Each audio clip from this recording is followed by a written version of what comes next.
Until a few weeks ago, most Zimbabweans had known no leader but Robert Mugabe.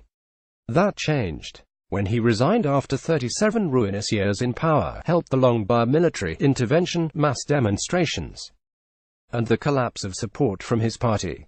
The move has unleashed a wave of optimism among a people accustomed to bleak survivalism. Mr. Mugabe's successor, Emmerson Mnangagwa, took office on November 24, accompanied by a surprising amount of popular goodwill. Mr. Mnangagwa may have been Mr. Mugabe's right-hand man for decades, but during celebrations in Harare, Zimbabweans of all stripes waved his photo and made gestures imitating a crocodile in reference to his nickname.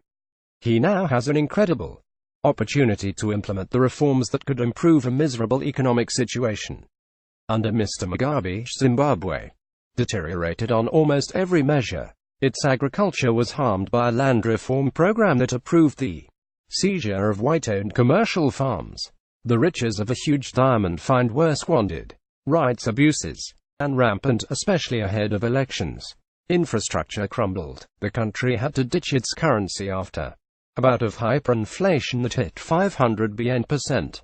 Zimbabwe now officially uses the American dollar, but it has complicated matters with bond notes, a pseudo-currency worthless outside Zimbabwe's borders, and a mess of electronic money. Nearly 3/4 of the population live in poverty.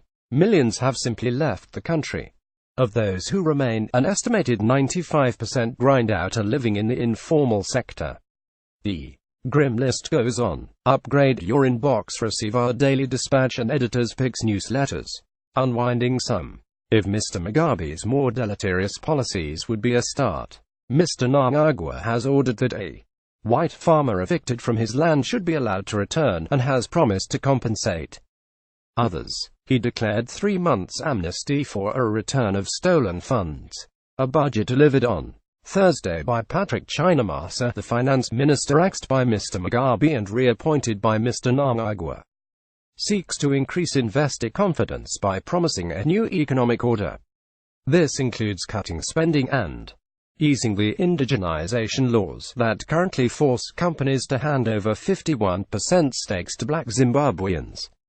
Read politically connected bigwigs. Mr. Mnangagwa's other cabinet picks, loyalists within the still-reeling ZANU-PF party, plus army generals, have been less well received. However, many had hoped Mr. Mnangagwa would include members of the opposition. Ahead of elections in August, a revamped electoral commission, proper international observers and voting rights for Zimbabweans in exile would go a long way to counter the usual rigging.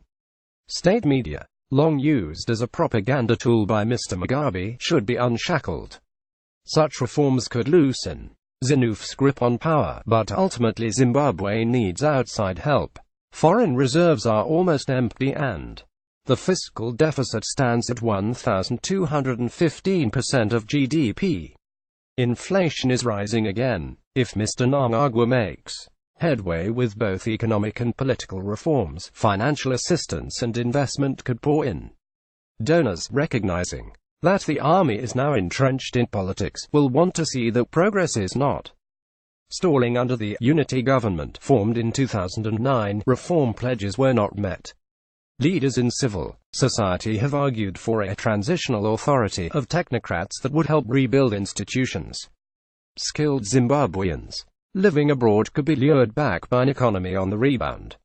Even without dirty tricks, Mr. Mnangagwa's party could potentially win the next election, given the fractious state of the opposition. If he were to grasp the opportunity to implement real reform, Mr. Mnangagwa would win broad support and a decisive victory. But without efforts to deepen Zimbabwe's democracy, the country risks slipping back into the quagmire.